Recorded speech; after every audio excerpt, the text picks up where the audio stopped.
Okay, checking back in, closing up the final chapter of book 3. So again, the whole of Calvin's systematic theology, the Institutes, is given, ordered, if you will, along the triune God the Father, book 1, God the Son, book 2, and now God the Holy Spirit, and the work of applying Christ's redemption to us, or he titles it The Way We Receive the Grace of Christ. And he's been following a logical ordering of salvation. And so it's no surprise that the final chapter of this third book out of 4 is on the resurrection of the dead, or the final resurrection. Is brief, just over 20 pages.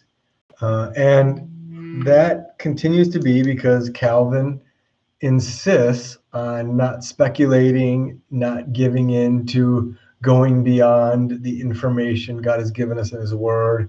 He continues to call us to restrain our imagination. And I find, again, that humble, helpful, that we can be content with what God has given us and stop there. So let's say this. Good job. End of book 3, 3/4 or so of the way through. One more book to go, and I think the last book is the briefest. And so good job. This is a lot. It isn't always easy, and it's been a good commitment, almost a discipline. And so thanks for doing it. Hopefully we finish up strong. So the final resurrection, there's 3 sections, if you will. The first section deals with what the resurrection is, how important it is. The second section, and the third section really, but the second section gets into a bunch of the errors in related to it.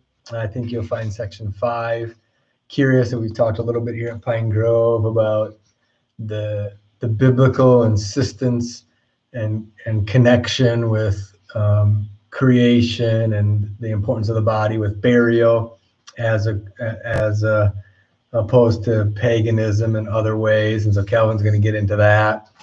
And then the last section, the final section, deals with the kind of the manner of it, and the differences between where believers go and unbelievers. So I don't think that you'll find anything surprising, except maybe that Calvin spends quite a bit of time just talking about the bodily resurrection, the importance of the human body, how Christ's bodily resurrection is the prototype of our resurrection. Especially he deals with issues related to errors in relation to the final resurrection. He'll spend quite a bit of time talking about the importance of the flesh of the body.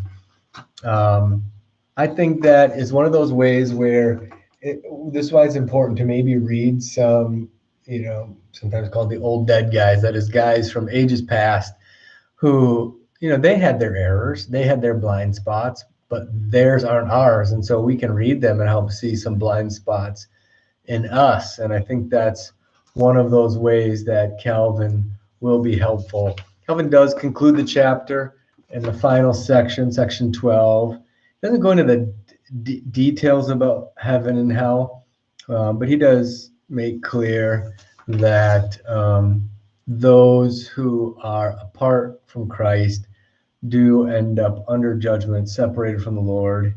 And so he's going to talk about judgment. Okay, that's all I have. So next time we will be in book 4, and where Calvin talks about the external means that God not only invites us into Christ, but continues to grow us into Christ. And I think the first couple of chapters, we're going to take it in 2 sections on the church. And they may be, in our day, some of the most needed and important chapters. So I hope we look forward to that. Okay, that's all. I hope you enjoy this week's reading. And we will meet Friday for those of you who can. And we are planning to cover not only this week's material, but also last week, since last week's meeting didn't happen. I think it'd be fun, a good time talking about election. So that's it. Thanks. God bless. Bye.